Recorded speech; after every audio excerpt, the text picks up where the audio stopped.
Here we go. Here we go. Hey, everybody. Welcome to the Because Money podcast.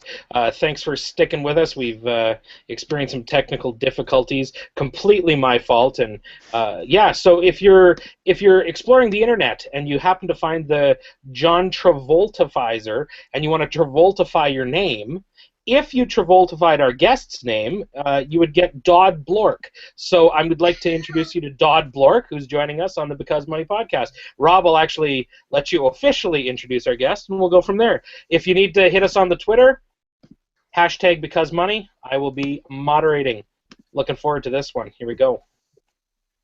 So we're really excited to have Dan Bortolotti, Canadian Couch Potato, and at large MoneySense magazine with us tonight. Welcome, Dan.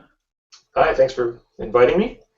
So we're going to talk about investor behavior. You had a great article in the most recent MoneySense about investor behavior and how to train your investing brain. So I want to talk about that. And we always hear of people say if you invest in the long term in the market, it should return 8 to 10% per year. But then there's a lot of studies out there that say individual investors fall well short of that. And I want to ask you why is that? And then we'll talk about some of the behavioral traits that kind of lead to our downfall or being our own worst enemy. Mm-hmm. Well, I think that the problem is, human beings are really not hardwired to be great investors. We have a certain emotional makeup and temperaments that we've developed over hundreds of thousands of years of evolution, and I don't think they really have shaped us in a way that allows us to do all of the things that you need to do in order to be a good investor. I mean, we are all burdened by problems like overconfidence, anxiety. We have another number of other what psychologists would call cognitive biases that just make it very difficult for us to make good long-term decisions. I think in general, humans are not very good at long-term thinking. We react emotionally and we think very short-term, and as anyone who has any experience in investing knows, you cannot invest with a view to 3 or 6 months or 12 months ahead. You need to make decisions based on the long term. One of the great analogies that I've heard used before was, investing is like hitting a golf ball off a tee and not knowing where it lands for 5 to 10 years. You don't have the immediate feedback that you do with so many of the other activities we do in life, right? Most of the things that we do something poorly, we know right away. If we do something well, we get feedback right away. With investing, you could do something completely boneheaded and get a great result. Or you could do something that's extremely prudent and well thought out and have a poor result. So it's very important not to be outcome oriented and to just look at those decisions with a longer term view, which is something I think we all find quite difficult. Now, you talked about overconfidence, and we're hardwired that way, and that doesn't just doesn't just look at investing. It looks at a lot of different aspects in life. You talk about in the article, we all think we're above average drivers or, whatever the case may be. So, what is it that's kind of hardwired in our brains to maybe think we're better than we are at investing? I think when you think about that, I mean, it makes perfect evolutionary sense, right? I mean, if all of us were aware that, at most things we do, we are going to be mediocre, right? At a good number of things we do, we're going to be below average. If you think about what it would be like to live like that, it would be extremely difficult. I mean, no one would ever start a business, right? No one would ever take risks, because if we analyzed every decision rationally and honestly assessed our chances of success, it would be so discouraging. And so I think it's actually a great thing in many ways that our minds, give us that sort of overconfidence that say, yeah, we're better than average, right? Even though the odds are stacked against us, we're still going to do this activity. Most of the time, that's actually a good quality.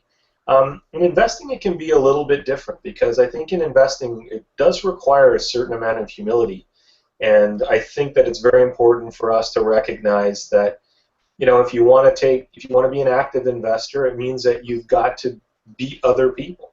If you take a more sort of long-term, prudent buy and hold approach, that's not really the case, right? You don't really need to beat anyone. You just need to invest in global capitalism, and if that's a success, then you will be too. So, again, I think overconfidence is actually not a bad quality in a lot of activities, but in investing, it can really be fatal. Now, you talked about not wanting to be mediocre, and I want to throw it over to Sandy. You're a big proponent of index investing and kind of simple strategies, and I want to talk to you about maybe some of the clients you've dealt with that don't want to be mediocre. You think of index investing, I'm just going to accept the market returns minus fees. To a lot of people that sounds like mediocrity, and they probably want to strive to beat the index. So what would you say to those clients? Oh golly, that's an ongoing conversation. It happens all the time. I remember even at the bank, it happened a lot. And you can't say a lot because, frankly, I don't know, Dan, if you have had these conversations, Rob, but you probably have. It's not necessarily that people are, they're kind of swaggering into the office or, on the phone, oh, I'm so smart. It's not really that so much. It's there are people who are so new to the world of investing that you have to bring them up to a certain level of knowledge before they can admit that they don't have any knowledge at all. Like, I don't have a problem with that because I have a really bad case of imposter syndrome, so I just assume that everybody else is way better at everything than me, and I'm just going to be, I'm just a fraud at everything. But, so index investing works really great for that for me. But for everybody else, it's never my job to sit there and say, you're really stupid. Of course you're not going to beat the market. And it's never really my job. If I feel like I'm going to have to convince somebody to become an index investor, then it's not a conversation I really want to have. I want to point out the facts of their portfolio and how much they're paying in fees and how much those fees are getting in performance. But if I feel like my job is to twist their arm into something that they're not really that convinced of, then probably the second they get off the phone with me, or maybe 2 months down the road, they're just going to not really pay attention to that anyway. So that won't do it. It'll do more harm than good.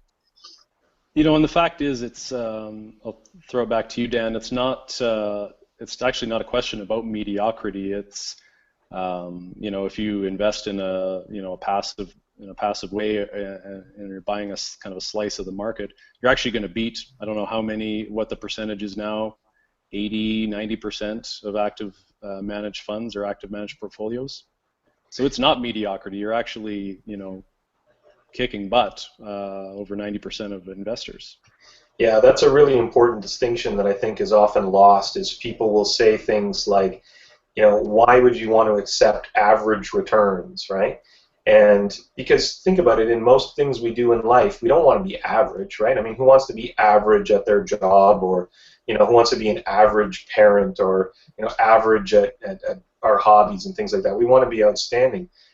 But the difference is that when we say, as an indexer, you accept average returns, what we mean are the market averages. We don't mean average related to other investors. So if you had a room of 1,000 people and you said, how many of you are getting average returns, we don't mean add up the returns of all 1,000 people and divide by 1,000.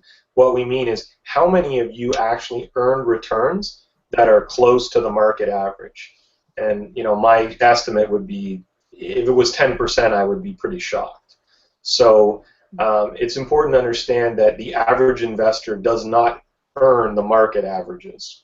They earn well below that. And the research has shown not only do most funds underperform, but most investors underperform the funds, right? So because what will happen is that investors rush into the funds when they're successful, and then they sell them when they're unsuccessful, and so their returns actually underperform the fund itself. And so you've got really two levels of failure working against there. You've got, the active fund managers are failing, and then the investors are failing in not even collecting what those active managers do. So it's a big hurdle. I would say probably there's actually 3 levels, because I remember having conversations in the early years of being licensed as a mutual fund advisor and telling people like, oh, well, you don't want that fund anymore because this is the one that we're advertising and it has 5 stars. So definitely unload that one and load this one up. So I think there's that layer of And not, I mean, obviously not every financial advisor is giving horrible advice, but the ones that don't really spend any time thinking about it and just kind of listen to the market call or whatever the last thing was that's been advertised, I think there's that third layer of incompetence in there that's creating a problem, if I could throw in my 2 cents. So one of the interesting ones for me, and I'm guilty of this, is the, I don't know if it was touched on in the article, but it's the home country bias. So there, the Canadian investors are more likely to have a larger percentage of Canadian stocks or mutual funds in their portfolio. So again, why is that? We just feel more confident. Maybe I'll ask Jackson. Would you feel more comfortable buying a Canadian stock or a Canadian index fund versus, say, a Chinese stock or a Russian stock? Well, yeah, that's a great. Actually, that's very close to home. I've got a buddy, Brad, who actually has a fund in Mongolia, which it's kind of like he says, yeah, we should invest in concrete in Mongolia, and I'm like, wait a minute, I lost my money in oil in Saskatchewan, which I actually knew about. I know nothing about concrete in Mongolia, so no, I play the home team favorite. I mean, it's why I cheer for the Blue Jays. I don't like the Blue Jays, but they're in Canada, so you got to pull for them, right? So I think that, yeah, the hometown bias is certainly the way to go. Jumping in on the Twitter, Noel D'Souza says, if 80 to 90% of funds don't beat the market consistently, does that mean 10 to 20% of funds do? Yeah, is that a question for me? Sure. Yeah, why not? Let's throw that out to you. Well, I'd say, I mean, it might be something in the area of 5 to 10% of funds over a given 5 or 10 year period. I mean, it depends on how you're measuring it. There's lots of different statistics there. But let's say a small percentage of funds outperform over a given period. But this is the important thing, is that there is no indication that those same funds will outperform over the next period. And this has been studied to death. I mean, for example, if you've got a fund with a 10-year track record of beating the market, its likelihood of beating the market over the next 10 years is no greater than any other fund, right? And in fact, it has been proven time and again, the greatest predictor of future performance relative to the index is low cost, right? I mean, if you're comparing a group of funds with low cost versus a group of funds with high cost, you can have pretty high probability that the ones with the low cost are going to outperform. But if you look at funds that have had excellent past performance against other funds who have had not so great past performance, there's actually very little correlation there.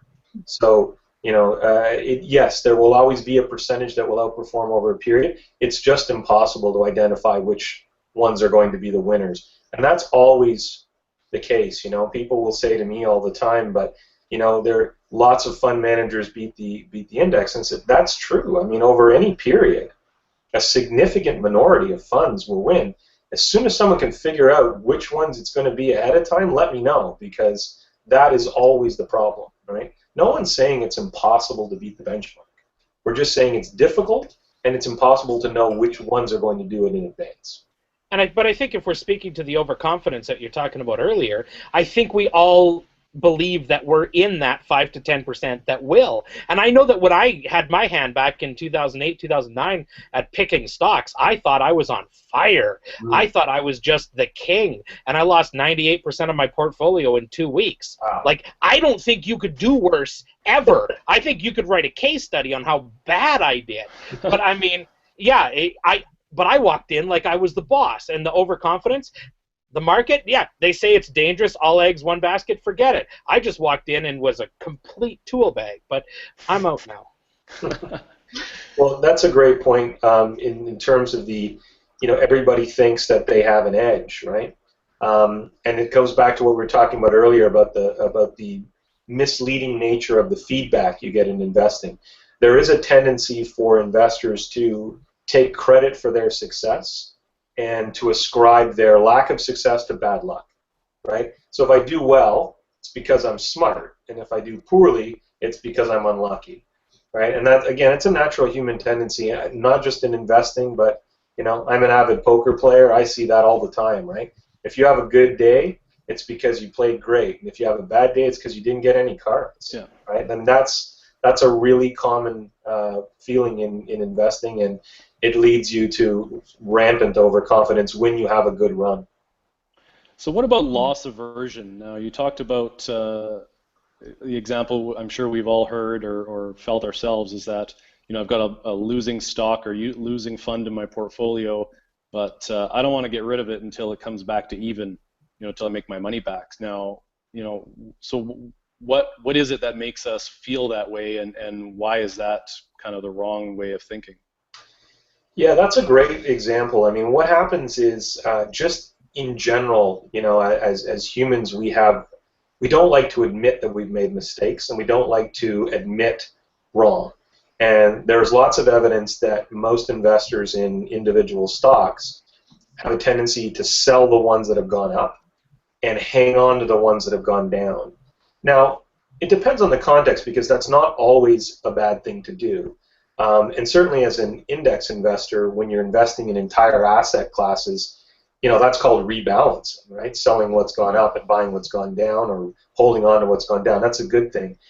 With individual stocks, I think it's a little bit different, because I think at some point, if you make a bad call on a stock and it loses 70 or 80% of its value, right? Think about that for a second. I mean, remember, if a stock loses half its value, it needs to have 100% return in order to get you back to even. So what are the chances that your stock is going to deliver 100% return, right? But the problem is, if we sell it, it's an admission of failure, right? When you sell a stock that has gone down, you are saying, I made a mistake, I bought a bad stock, it was a bad decision, and I was wrong, right? If you sell a stock that's gone up, it's called taking profits, right? It's a good thing. It's, look at me, I picked a great stock, it went up, and now I sold it at a profit. Even if it keeps going up, it doesn't really matter. You still made money and you feel good about it. If you look at portfolio management over a longer term, I mean, selling what's gone down is actually what you want to do, especially in a taxable account, right? I mean, selling things that have gone up means capital gains taxes. Selling something that's gone down means you get to harvest a loss, and maybe next time you're right, you'll be able to defer that gain for a little bit longer. So you actually want to sell things that have gone down. And if you made a bad call, I mean, you made a bad call, admit it, sell the stock and move on. And I think a lot of people think that they're, when it's sitting there and you're kind of waiting and you haven't sold or bought and you're just holding on to it, it's just kind of on paper. It's not, once you sell it, you're kind of locking in that loss, and just like you said, it's that kind of admission of failure. It's exactly right. It's this idea that, you, as you describe it, locking in a loss, right? As long as you don't sell it, there's always a chance it could come back, right? But as soon as you sell it, now you've admitted defeat. And I think that's very difficult for people to accept. You talked a little bit about the taxable accounts, and there's certainly some, some certain circumstances where our behavior might be dictated by, like you talked about with capital gains and losses. And I just want to circle back to the home country bias, because isn't it true that, I don't know how long it's been now, but like in an RSP, you could only keep 30% of your portfolio in foreign equities. So is a lot of that kind of baked into how how that was treated at that time? I think for people who have been investing for a long time, that might have been the case. I mean, it's only been, I think it was 2005 that they finally relaxed all of that foreign content rule. So you're right, you could only hold a small proportion of foreign equities in your RSP to begin with, so people got used to holding Canadian stocks. But if you look at the research, home bias is rampant in every country in the world. And I'm assuming in those other countries don't have that same kind of foreign content ceiling in their retirement accounts. But you go to Italy, people buy Italian stocks. If you go to Finland, they buy Nokia, right? I mean, even small countries that have very tiny markets, and we often, point out that Canada makes up only about 4% of the global equity market.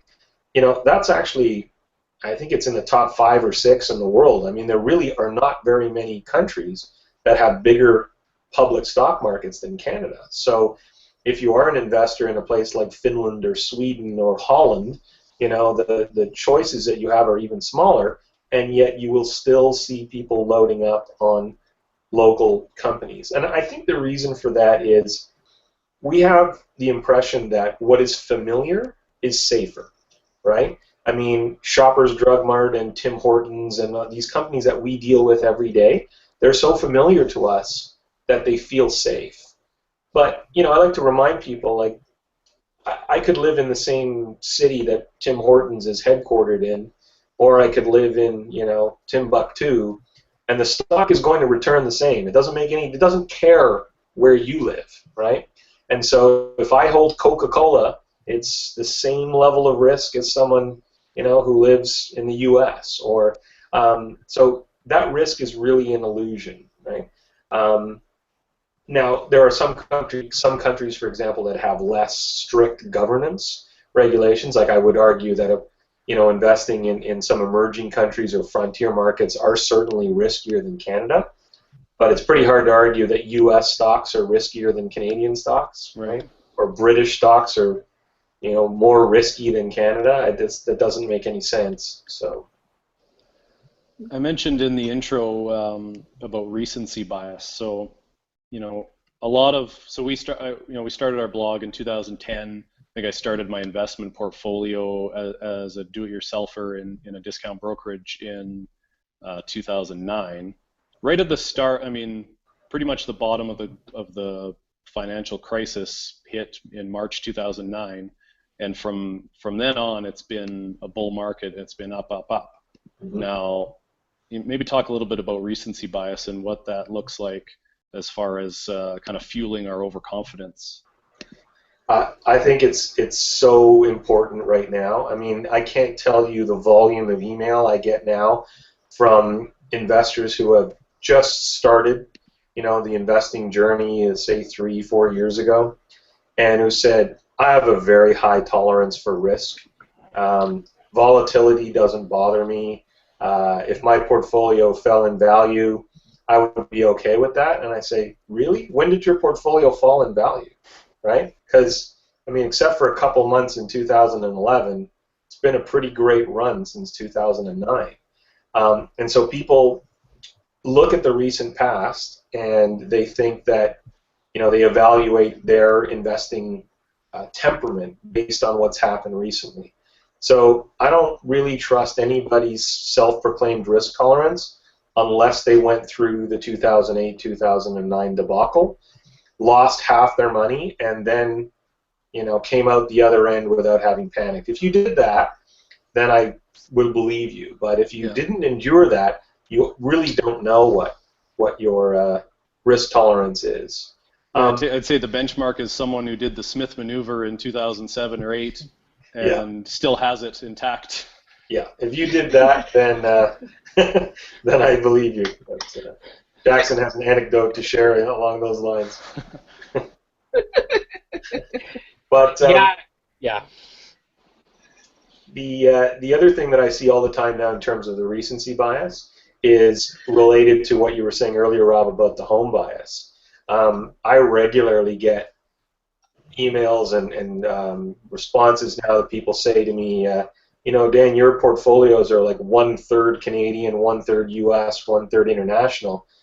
That's way too much Canada, right? I mean, Canada is just a small part of the stock market, and, you know, it's really been a bit of a laggard these last couple of years. And I said, where were you 5 years ago when Canada was outperforming the rest of the world? Well, I know where you were. You were sending me emails saying, why do you have international stocks in your portfolio? I mean, everyone in Canada should just invest in Canadian stocks. I mean, they're the best in the world. We have the best robust economy, and we have this and that and the other. And it's like everybody makes their assessment of, you know, what's risky and what's an appropriate portfolio allocation based on what's happened in the last 3 to 5 years, right? And I know that sooner or later Canada is going to start outperforming the U.S. and international, and the cycle is going to change again, and I'm going to get the questions, why would I invest in international stocks when Canada is the place to be? So it's really important to have, again, to take that sort of long-term historical approach. There's no reason to believe that Canada, U.S., or international stocks will have any appreciable difference in terms of their expected returns and volatility over the very long term. And so, you know, the easiest way to manage your portfolio is to buy all of them and rebalance. And it takes all the guesswork. Leave it alone. Yep. Exactly. You know what drives me nuts about especially just the emergence of ETFs. You know, I think they're a great product, but the fact that so many get introduced, and then we just most recently had, you know, some slashing in you know, the fund costs. And so every time that happens, I'm sure you get a flood of emails and responses saying, you got to update your model portfolios, we got to be in this fund and that fund now. And, you know, that's kind of leading to some of these investor behavior problems, isn't it? Like, we should be leaving things alone? I think so. You know, there's something to be said, and again, there's lots of evidence for this. It's one of the things I touched on in the MoneySense article is what has been called the paradox of choice. And it's this idea that, yes, we all like choices. Nobody likes to have things imposed on us. But if we have so many choices, the quality of our decisions go down. And the most important thing is our satisfaction with those decisions go down. So there's evidence, for example, that people, like I think, for example, my wife has this great group RSP at work, and she's got 8 fund choices, right? And you need 4 to, you know, to build a diversified portfolio. She can choose between 4 index funds or 4 actively managed funds, and the actively managed funds are very inexpensive, so it's pretty tough to make a bad decision there. I look at other plans that have, you know, 50, 60, 80 funds to choose from. I cannot imagine what an onerous task that is for an employee to pick up their handbook and say, I don't even know where to begin. I can't possibly research all of these funds. So what am I going to do? Well, there are a number of studies that have shown the more fund choices you give to an employee, the less likely they are to participate in the plan, and the more frustrated they are because they end up putting their money in money market funds just because they can't be bothered to make what they feel is an onerous decision. I think that's fascinating, right? And in the old days when there was 4 or 5 ETFs in Canada, it was easy. Now there's 300, so it's quite difficult. And Sandy, hey, we got sorry, go ahead, Jackson. I was going to say, we got a question from the Twitter. With the next correction, could we see people jumping from self-directed back to advisors? I think that was meant for Dan. Okay. There's a correction? That's a good question. I mean, I think you see a little bit of both. After 2008, 2009, I think there were a lot of people who were self-directed investors and did panic and sold at the wrong time and probably thought, maybe I do need the discipline imposed by an advisor. The problem with that is a lot of advisors aren't very disciplined either. And lots of the people who sold in a panic in 2008, 2009 were advisors. So I also saw a lot of people leave their advisors at that time rather than rush to them. So I think it depends on the advisor. If you've got a pro that you're working with who has a disciplined strategy, and I often said to people, if your advisor made you stay invested during 2008, 2009, they earn their fees for the next 10 years. Because if you had panicked at the wrong time and missed that recovery, you will never make that money back. And so if, you know, the key, as always, isn't just find an advisor, it's find the right type of advisor who will actually help you stick to that long-term strategy. Dan, I was going to ask you, well, first of all, like your model portfolios that you have on your site are quite simple. You know, like, you know, we like the E-Series one. It's 4 funds. Mm-hmm. You know, kind of removes that whole paradox of choice. Because and I love it for my RESP. You know, I just, you know, every month I just buy the next one and I go around and around, and you know, it just makes it simple. And you know, that choice for people, I think, not only the amount of funds and amount of ETFs that are out there, but you know, all the noise that you hear in the media and on you know, the business news, you know, it just makes people want to tinker. And I think, you know, is it possible to be completely kind of emotionally detached from your money when you're investing? I haven't met too many people who are emotionally detached, you know, from their money. And I don't think you should be. Like, I'm not suggesting that you become, you know, robotic in your approach. You money is an important part of all of our lives, and it's important to have some emotion around it because, I always say to people it's really important to give your investing a context, right? And think about, why are you doing this? It's not a game, right? I mean, the reason that you invest is because you want to grow the amount of money you have, so at some point in the future you can enjoy it, right? You're just deferring that gratification until sometime later in life. But ultimately we want to spend our money, or we want to give it to our children or to our charities or whatever. But it needs to be there to generate happiness, right? It isn't just numbers on a page. So we don't want to be emotionally detached from it. We just want to be emotionally disciplined, and we just want to be able to execute that strategy in a simple way and not always be worried that there's something out there that's better. That's one of the biases I see all the time. I mean, I've seen, we build portfolios for clients, for example, that are, these beautiful, simple, elegant portfolios with 4 or 5 moving parts, unbelievably diversified compared to what they came to us with, incredibly cheap, under 15 basis points sometimes in cost. I mean, you can't do better than that. But, after we implement the portfolio, it's always like, well, what if we get a little small cap exposure, and what if we add a little bit of gold? And it's like, why do you want to tinker with such an elegant solution? And I think it's just in our nature. We resist simple solutions. We don't want to miss out on the Mongolian concrete explosion, right? There is always a tendency when something does well, you feel like, oh, I should have been there. I should have seen that coming. And at some point you realize if you have a broadly based index portfolio, you probably got a little bit of that somewhere anyway. And you just stay invested all the time, and you can be sure that you're never going to miss another run up. Final thoughts here as we wrap up, Dan. There's a lot of good literature out there on investor behavior. Can you maybe talk a little bit about your favorites? What other books are out there that we can pick up to read a little bit more about our lizard brain?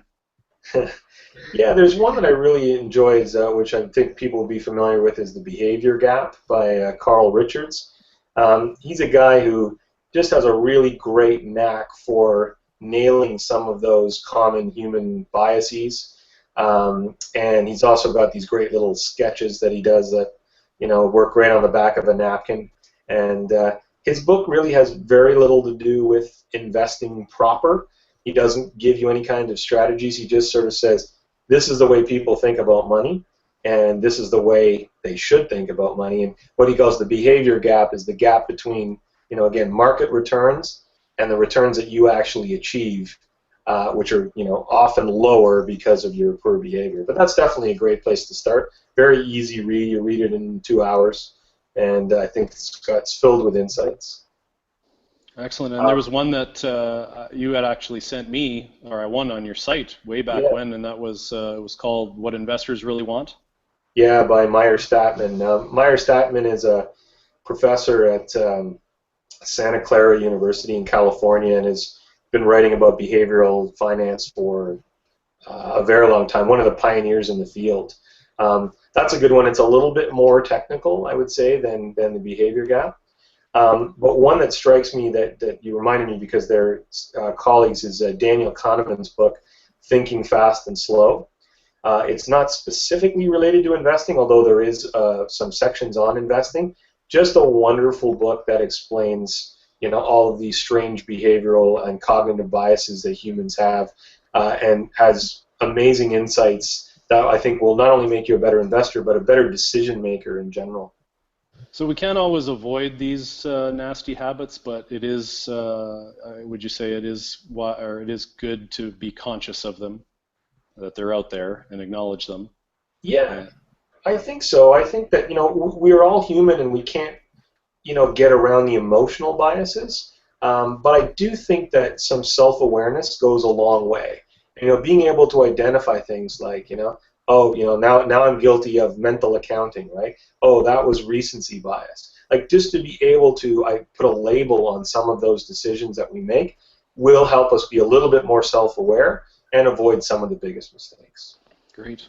Great stuff. Well, behavior finance is really fascinating. I've been reading a lot about it lately, and we could talk about it all night, but we can't. So I'll shoot it over to Sandy for some final thoughts, if you've got any for us. Oh, I have none. I just Put you on the wanted spot. to. You just wanted to put me on the spot. I did. You did. You really did. And thence comes the No, I just like listening to Dan talk, and I like reading what he has to say. That's all. I have nothing useful to add. I just wanted to listen in. It was a great article, so if you don't subscribe to MoneySense, pick up a copy on your newsstand and read Train Your Investing Brain, because it's an awesome piece. Jackson, any final words to send us out? I just want to say thanks to Dan for joining us. I think I've tweeted more of your quotes than I have on any previous Because Money podcast. You're a quote machine. You speak in terms of quotes, and I'm loving it. I'm like not touching my computer so it doesn't fall apart. And, you know, it's good. So thanks a lot for being here. Really appreciate it, Dan. My pleasure. Thanks for having me, guys. Alrighty, everyone. See you later. Thanks for joining us, and we're out of here. Goodbye. Hey, thanks a lot, Dan.